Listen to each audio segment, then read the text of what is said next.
You're listening to episode 170 of The Secular Buddhist.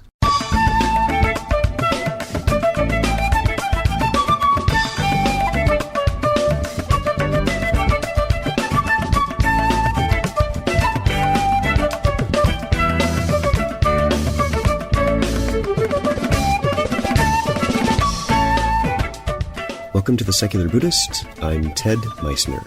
The Secular Buddhist is the official podcast of the Secular Buddhist Association, a grassroots-driven effort to answer the needs of secular teaching and practice for contemporary society. The podcast has interviews and roundtable discussions pertaining to engaged Buddhist training and practice, and the SBA website has show notes for each episode along with resource materials. Though the podcast focuses on core practice from a secular viewpoint, more traditional teachings are welcome and openly discussed. Danny Ford joins us to speak about how his own mindfulness practice has helped guide his therapy practice.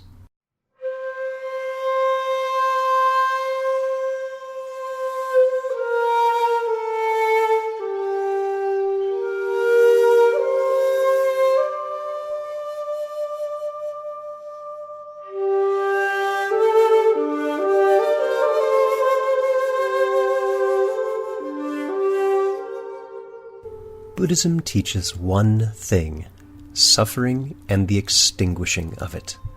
Contemporary mental health professionals encounter the suffering of their patients on a daily basis, and just as we see in the Dhammapada, many of the problems they encounter are mind-made. It should not be surprising that modern therapy and an ancient tradition, so closely aligned, would find some common understanding from which to help people, regardless of ideology.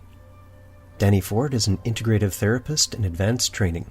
He works in private practice in Leeds, providing integrative psychotherapy and meditation coaching to individuals from Leeds and around West Yorkshire.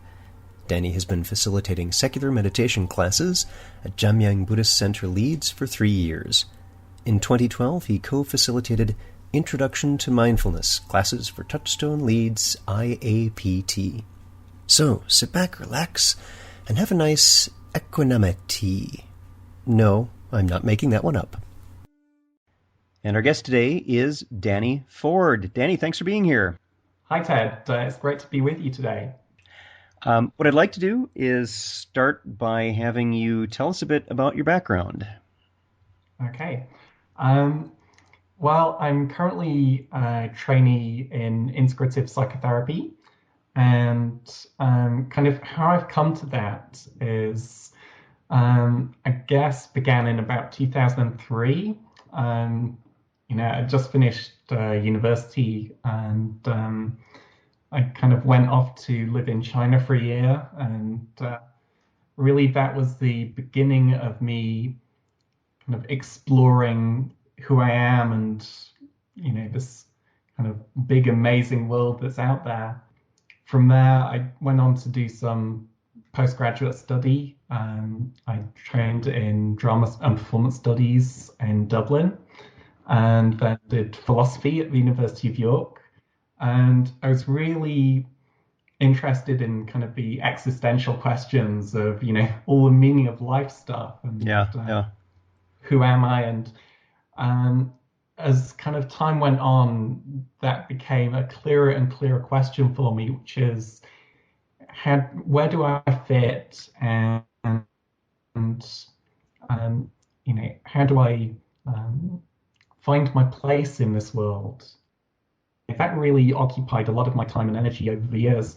And so even before I kind of came to Buddhism and meditation, I was quite actively looking into my experience anyway through different lenses, through travel and through study. And then I kind of thought, okay, the time has come to settle down, get a job.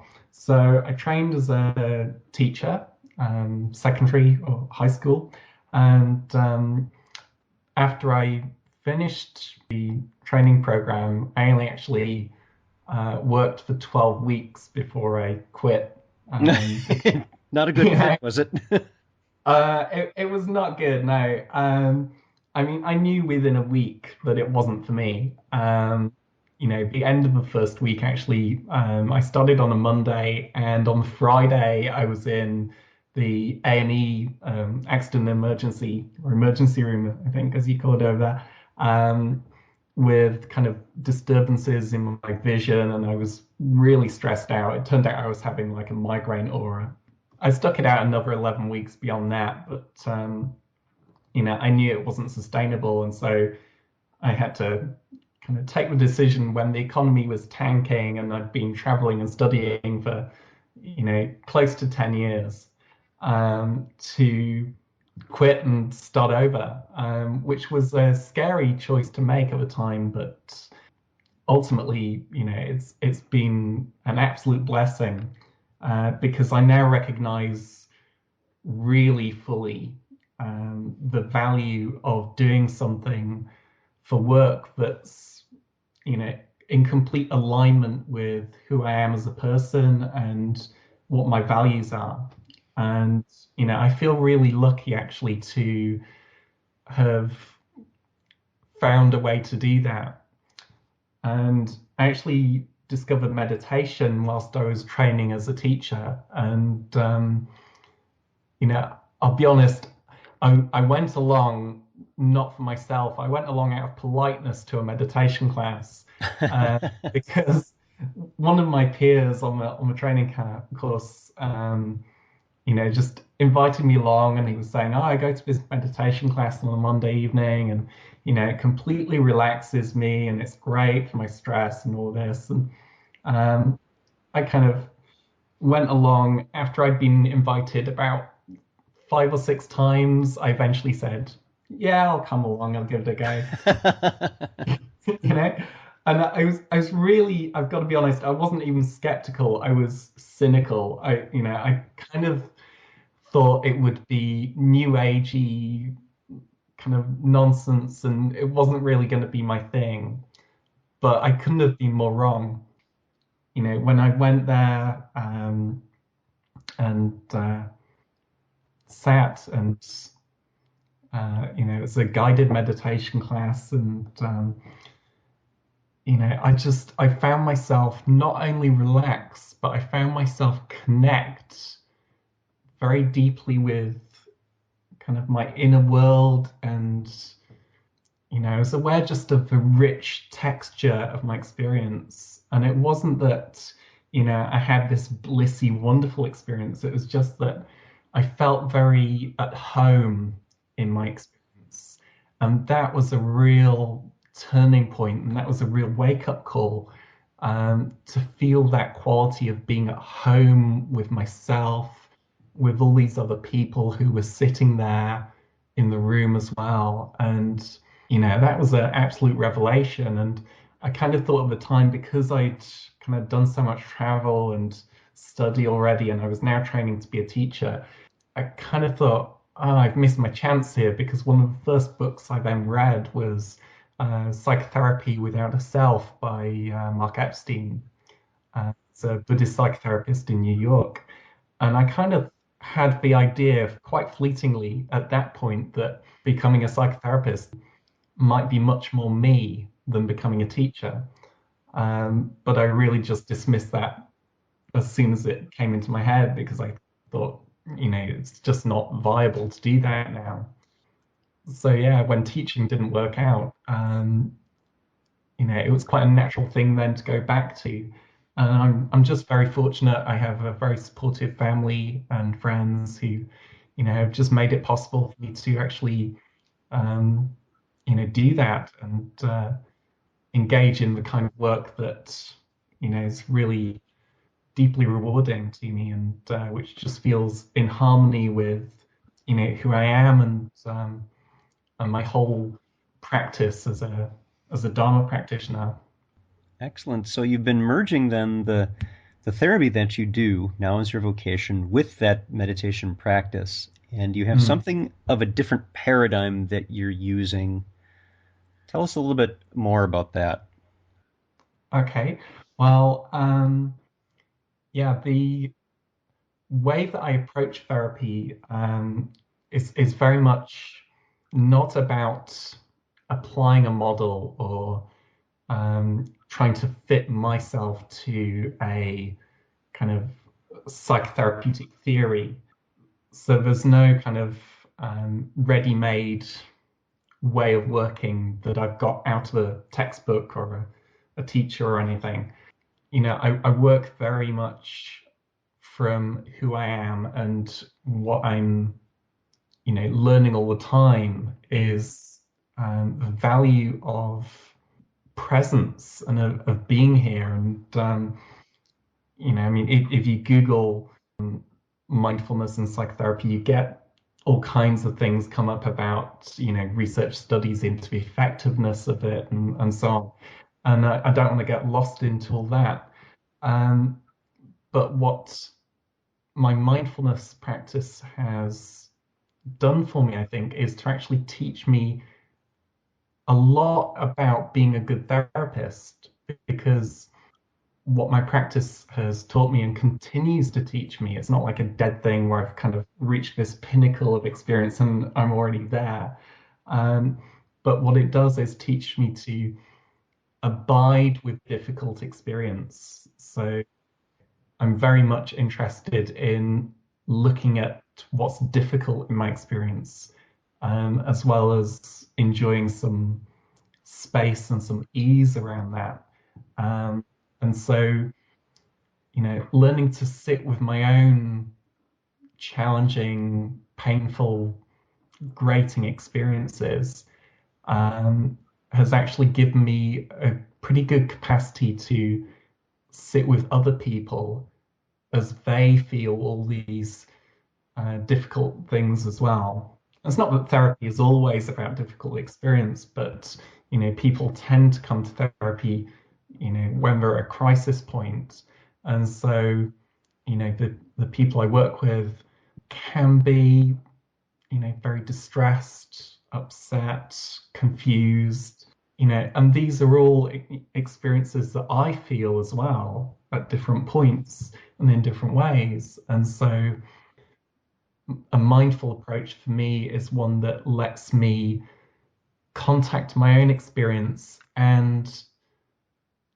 my experience of another person as well, and to be in touch with both what I'm feeling and what I'm aware of them feeling as well.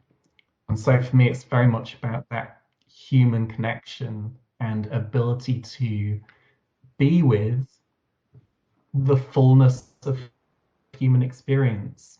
Because there's a very, very rich tapestry of experience, and the human heart is, a rich, complex, messy, difficult thing to deal with sometimes. And, just to have somebody with you in a room who is able to sit with all that. And I feel that's kind of one of the things that I really offer as a therapist, is my humanity and my ability to sit with the fullness of human experience. Let's talk about that for just a minute, that how to investigate experience, that there is this perception that meditation, in particular therapeutic forms today, have a bit of a reputation of being about relaxation and just Yeah. about relaxation. And that's, of course, as a longtime meditators and many listeners to the podcast have the experience that that's not always so. It's not Mhm. the sole intent, that our meditation isn't about the meditation. It's about practices we take off the cushion into our Mm. daily lives, regardless of what comes, whether it's a very happy moment and happy experience that we can really fully Mhm. embed ourselves in, or a very tragic and very difficult moment that we can fully embed ourselves in and deal with Yeah. that. And tell us your thoughts on that. And you had a particularly nice phrase, letting go of the should be. Why don't you tell us a bit about that? Right. Well, yeah.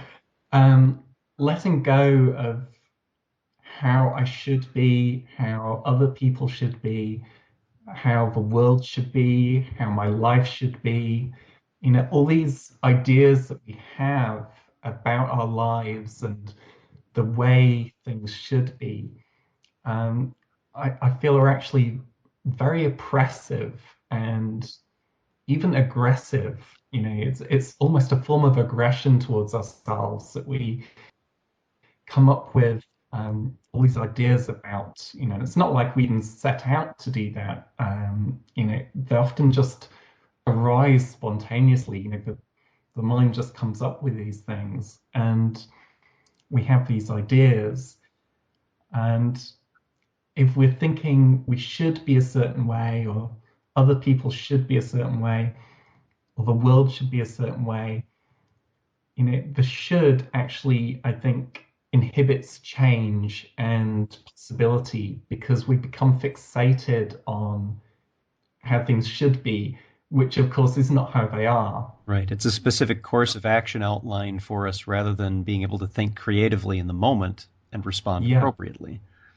yeah.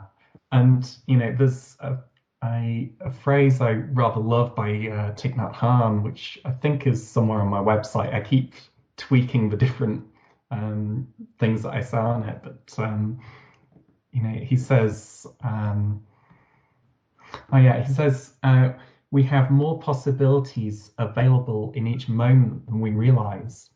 And it really is that if you can let go of should, anything that's about should, if you can let go of that and actually connect with how you are rather than how things should be or how you should be, touching into how you are and how the situation is that you're in actually then frees up the possibilities and your ability to be creative.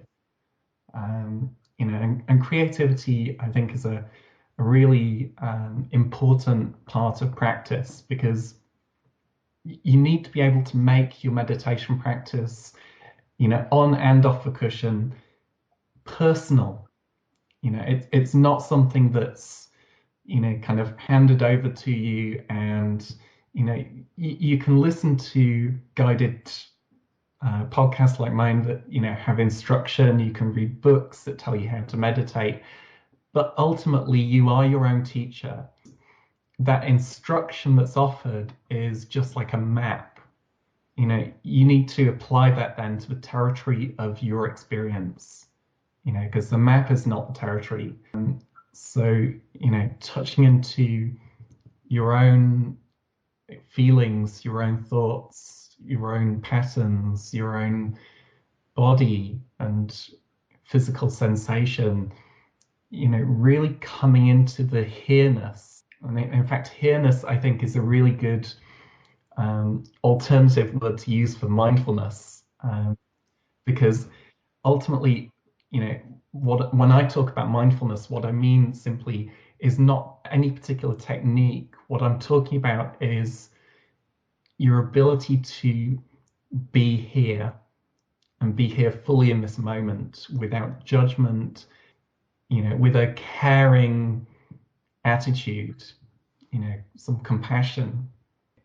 It may be that even finding words that are more personally meaningful for you, that resonate for you, instead of the books, from the meditation instruction, to just see what things mean to you and how you make sense of meditation practice and how it relates to your life.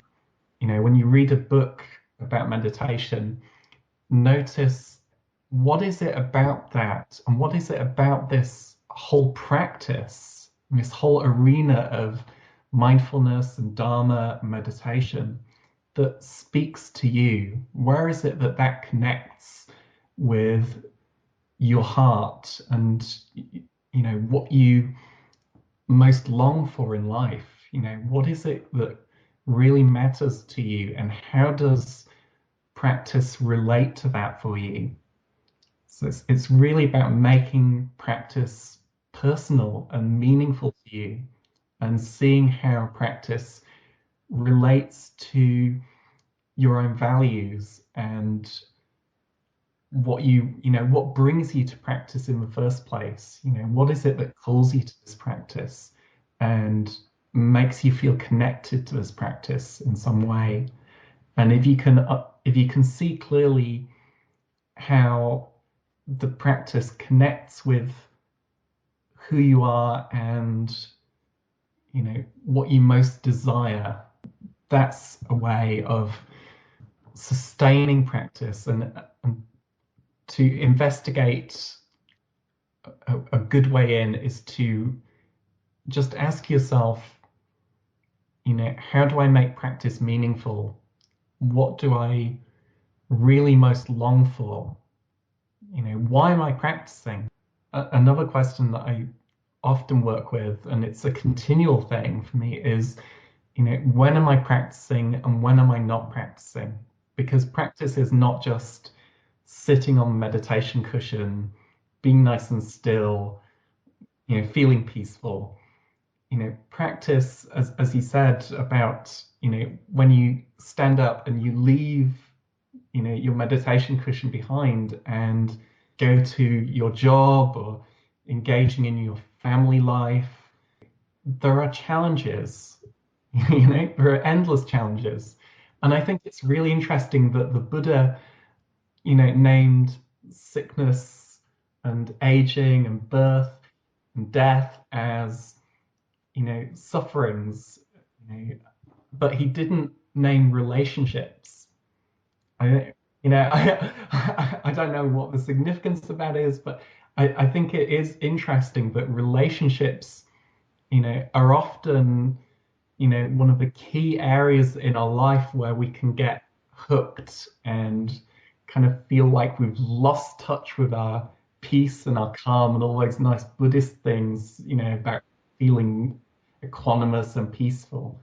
For me, one of those really juicy investigations, and one that fits very well with therapeutic dialogues and conversations, is to actually explore what happens for you in relationship and how do you lose those qualities that you have on a meditation cushion. What is it that takes you away from feeling mindful or present?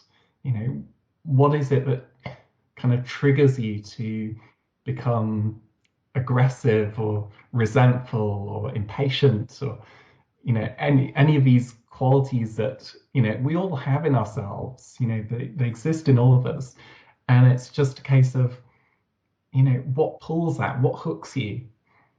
And I think kind of off the cushion kind of practicing relationship is really quite juicy and quite fruitful to explore. It is, and especially because we're such complicated creatures, it is, as you've said, Danny, a very personal practice. And when people ask, so what kind of meditation should I do? Of course, our response is, well, what are you looking for? What's the problem we're trying to solve? And whether we look at that way of approaching it as the way the Buddha looked at things in a traditional context of here's the problem, here's what we see, here's what we observe, here's how we can address it, here are the causes and conditions, that sort of thing.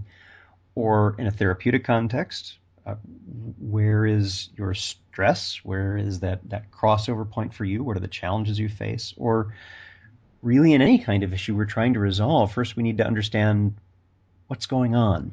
And so taking that from a place of every moment application is very personal, because that situation is different not only for us as individuals, but we're also in different situations every moment. So even if you take the exact same situation but a different person, it's going to be a very different set of issues that they bring to it. Let's segue for a little bit into not getting lost in jargon. We were talking about attachment to words and their meaning, and how that can sometimes be a bit constrictive as we mistake the map for the territory itself. What are some of the things that you've run into as people attach to concepts? And the way I tie these to Buddhism is as we give those words a self, as we give them a weight and a mass that they don't really deserve because they're not really there. It's just a concept. Yeah. I mean, there are so many words. Any word we use in in any context, and I find it in Buddhist contexts, especially, we become over familiar with some words. I'm thinking particularly mindfulness, awakening or enlightenment, but even things like, in the seven factors of awakening, um, equanimity, virya or energy. Those are some of the words that I particularly find it helpful to look at again and again. And if I start with mindfulness, because people, in my experience, often attach this word mindfulness to particular practices, but it's very attached to, for instance, being aware of your breath. And, I have a great affinity for the practice of insight meditation and mindfulness of breathing. But this is one of the misconceptions, especially when people come to me for psychotherapy and have looked at my website, that they may come with an expectation that mindfulness is a particular thing, or that it's limited to formal meditation practice, when nothing could be further from the truth. So I often actually substitute the word mindfulness. I don't think it's an actual word in the dictionary, but here-ness, by which I simply mean, being here, being with your experience. And it's really about a deep and honest contact with your immediate experience, letting that be, not interfered with all these kind of stories and judgments and values and things that we tend to overlay our experience with. I think there's nothing wrong with the kind of definitions of mindfulness that we typically hear about, present, non-judgmental, compassionate awareness. I think those are fine, but again, I think there's a danger that we become so familiar with those definitions and those ideas that we perhaps get lost in the terminology, or don't really kind of think about how this applies to me and my experience. So I really think language is just one of those things that can potentially shut down possibility rather than open up possibility. So, I'm not trying to be critical of anyone's descriptions or definitions, but I just think, it's healthy to have some creativity around the language that we're using, so that, when we're talking about these things, they don't become things that we're lazy about, but that we actually are engaged with and are connected to in a deep way. And so, yeah, for me, mindfulness is simply, well, not simply, but being here fully, so being fully present, being in this honest, deep contact with your immediate experience.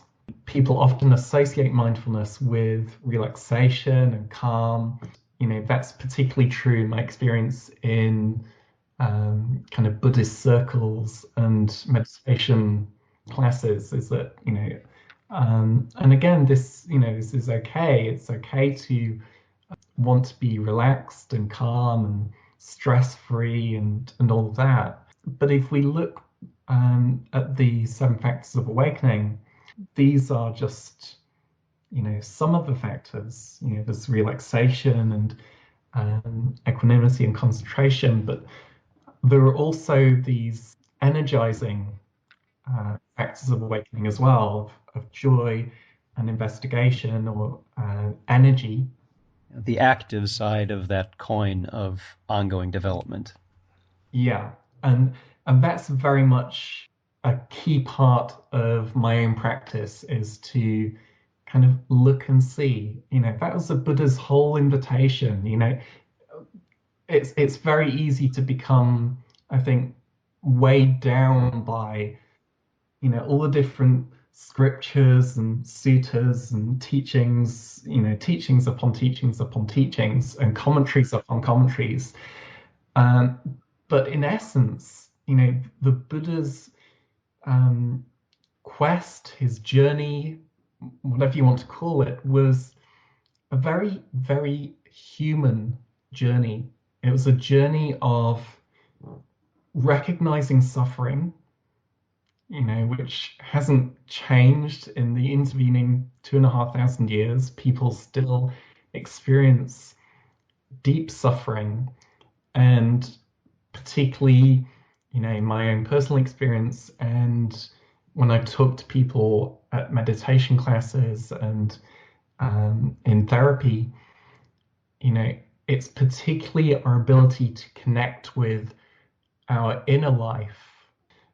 There are all the difficult outer circumstances, of course, that happen in all of our lives, at certain points. But, moreover, that connection with our inner life and our inner experience that just seems to entail so much difficulty and so much pain and confusion.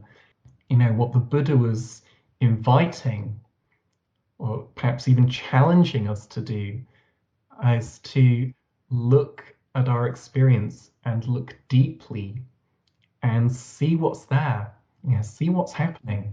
One of the, really wonderful things we can ask ourselves as practitioners at any moment, whether we're in formal meditation or in daily life, what's happening? What's happening now? And, sensing into our experience. Nobody else around us needs to know that we're doing that. We can simply, in a very straightforward way, see what we notice. The body is an amazing gateway to look at what you're feeling emotionally. So, emotions and sensations in the body and thoughts are all kind of deeply linked, but we tend to often get stuck in our thinking and almost numb out, or kind of not be connected with our bodies and our emotional life, because our emotional life in particular is where things can be, very complex, and where there's, often paradoxes and polarities that can be really difficult to be with. But actually, mindfulness is about being able to be with that richness and that fullness of our human experience. Relaxation is a wonderful thing to do and to practice when we're feeling anxious or worried or stressed out.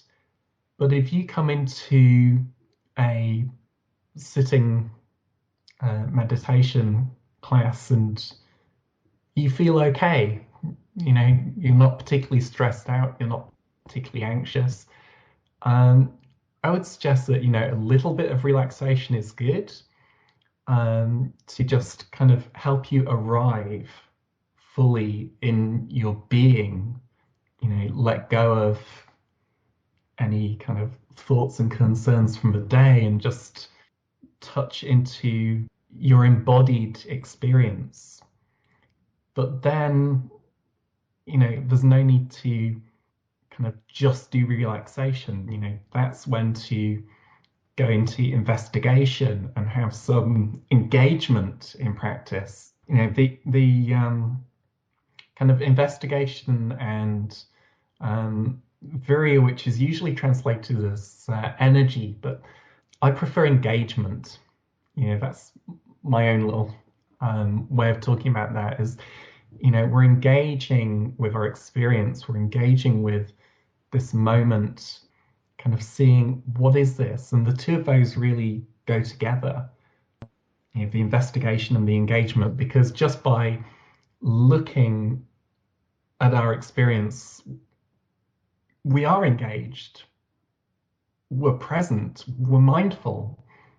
And if we suspend our judgments about how things should be and let go of those shoulds and actually connect deeply and honestly with how things are, it's often very difficult. I think this is one of the challenges of meditation practice is that, if we sit still, really listen deeply to our own experience and feel into our emotional life, that we'll come across things that don't fit with our ideals of how we think we should be. Um, so we might, feel resentful thoughts or angry thoughts or, impatient thoughts, or we might, want the person leading meditation to talk less or ring the bell now,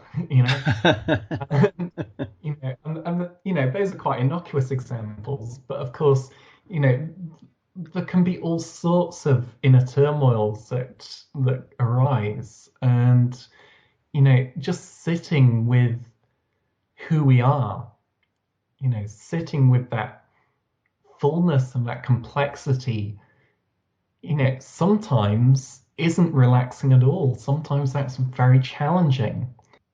I think one of the emotions that we often avoid, and people often even avoid it in therapy because it's so shameful, is shame. And shame, I think, is a very powerful thing to feel and can be a very difficult thing to sit with. But I think actually, when we feel kind of in Buddhist language, the hindrances, and those are often, is it sloth and torpor, I think they refer to them as. Kind of, again, that's language that doesn't particularly speak to me. So, if you kind of are reading about those things and, you don't feel a connection or a resonance to that, you might just think, okay, well, when is it in my experience that I maybe need to have some energy or some engagement and investigation and not sit with the relaxation so much? Um, and for me personally, what prompts me to think, okay, I need to look closer, I need to engage and investigate, is if I'm feeling despair or hopelessness or shame.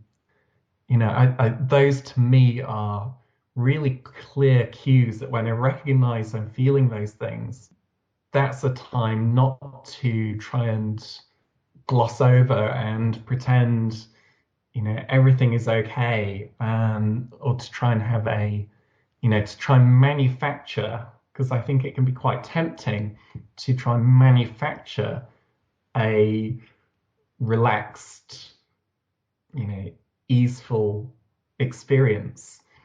Um, but actually to sit with all the messiness and the churning up that creates. And I think it's quite a skill as a practitioner to really come to know deeply all of who you are and to kind of know and trust that actually trust your own discernment to recognize that, yeah, this is despair and I'm feeling despair, and there's this sinking feeling in my stomach, and all these thoughts are going around in my head. And when you're in the midst of that, to me, that's actually possibly the most difficult time to practice, and that's the time that you most need to practice, because it's actually in the midst of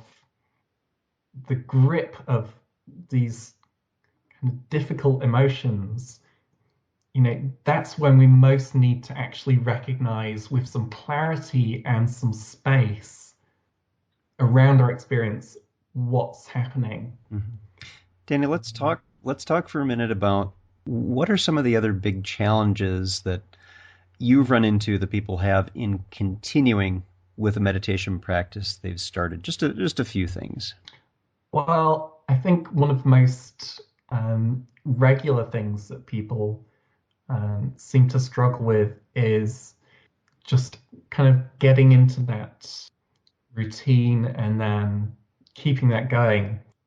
Ideas of how things should be are often actually a hindrance. So, if you've been on retreat and you kind of, this is often kind of when people think, right, I've been on retreat, I've sat, in this wonderful, peaceful, conducive environment that's been very supportive of my practice, and now I want to continue this at home and, keep the kind of momentum going. It's important to recognize on some level, what are you believing about how your practice should be? What are you believing about how a daily practice should be or how a regular practice should be?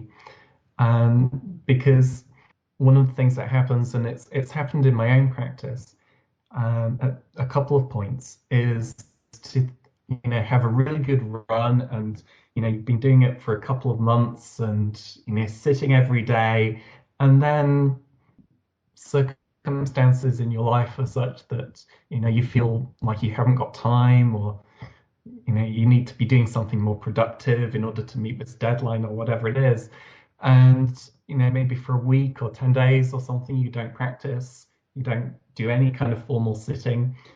I think it's very easy at that point to, when you realize that, to just think, yeah, had it and lost it. And there can be a bit of a despondency there, and almost like giving up, because you set yourself this bar that's just too high, that I'm, for the rest of my days, I'm going to sit and meditate every day for, half an hour, whatever it is.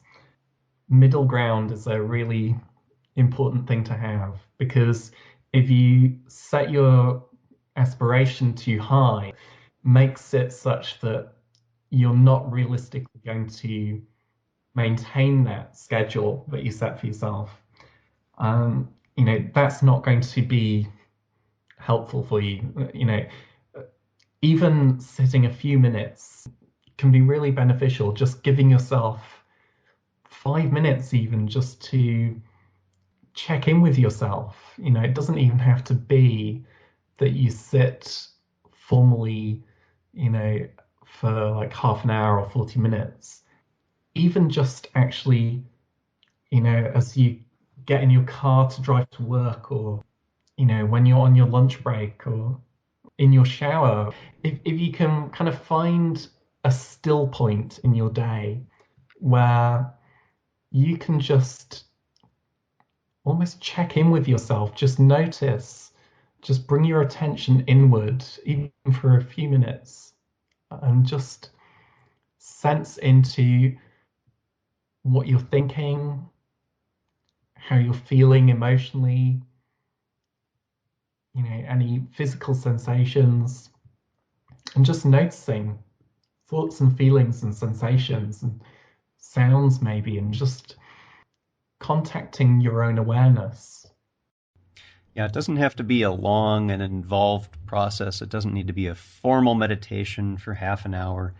It can just be sitting at your desk at work and just bringing in the awareness for a few minutes.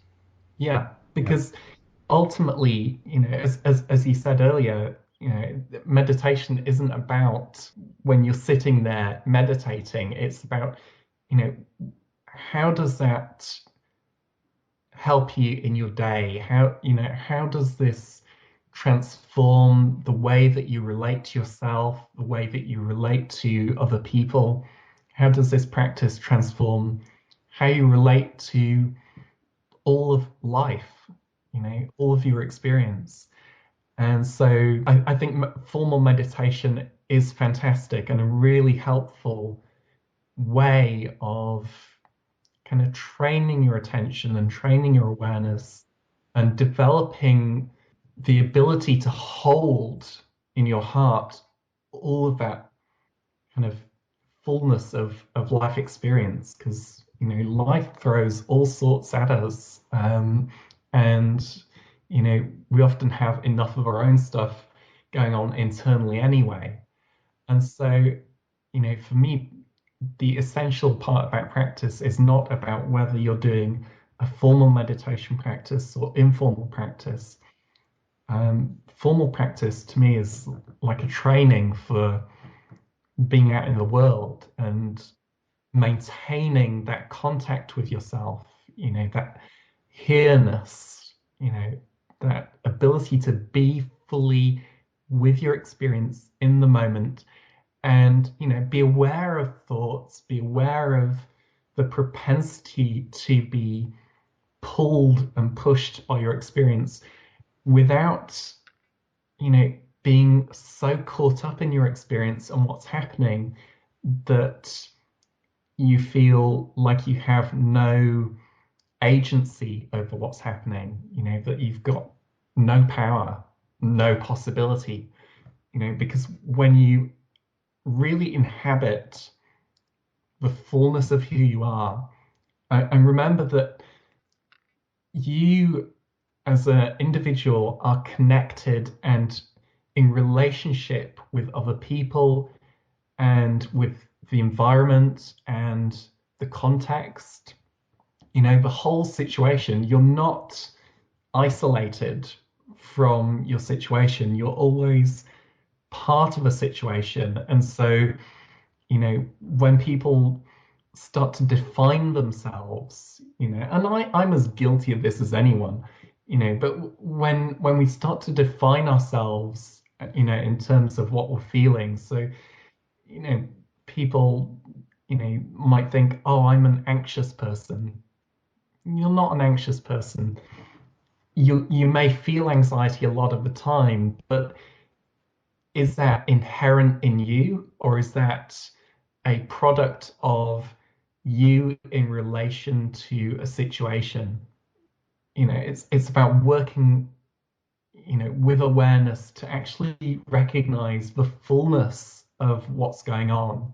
So it's not just about you and what you're feeling, but to me, mindfulness also kind of includes an ability to be present for not just your own experience, but having some sense of relationship, like how everything is always in relationship. So let's talk for a few minutes about the podcast. You started that towards the end of last year, and you described that as being recorded live at some secular meditation classes that you facilitate at Jamyang Buddhist Center, Leeds. Tell us about your thoughts around calling it a secular meditation class, why you particularly chose that descriptor. It's a class that happens on a Monday evening and on lunchtimes a couple of days each week. Essentially, what we seek to do there is to serve whoever wants to come. So, it's not about kind of Buddhist meditation, and it's not about Dharma teachings. So we have people who come along who are Buddhist, and we have people who come along who are atheist, and we have some Quakers who come along. Really, it's about seeing beyond this as a Buddhist practice. Mindfulness, the ability to work with our awareness is not something that's Buddhist. It's something that's human. Mm-hmm. Right. We all have awareness, and we can all cultivate our awareness and work with our awareness in such a way that, we can just create some space around our experience and connect with, who we are and be present in the moment. And so, it's traditionally been practiced and taught in Buddhist contexts, and I'm deeply appreciative of the lineage, and by that I mean not any one particular lineage, but the kind of bigger lineage of the Buddha's teachings coming down through all of the various traditions and schools to what we have today. And I really, I deeply appreciate that the lineage has held these practices and has passed these practices down. So, although I value the Buddhist tradition for passing down these practices, I don't think that Buddhists can claim any exclusivity over these practices. I suspect most don't, that it's really as you said, a practice for everyone, and that's the intent behind it, not so much becoming a Buddhist with quotey fingers around it, card carrying, that really this is something we can all do. So Danny, thank you for being here. I wanted to mention to people who are listening to the podcast that I will have a link to Danny's podcast, which you can find on iTunes, and also his website, which is mindfulness and psychotherapy.co.uk. Again, our guest today has been Danny Ford. Danny, thanks so much for being here. Thanks very much indeed, Ted, for having me. It's been a pleasure.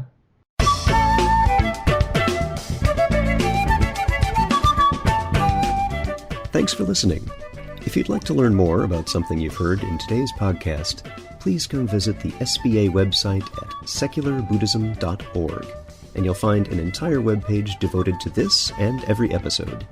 Discussion about this episode can be found on the episode page itself, along with show notes.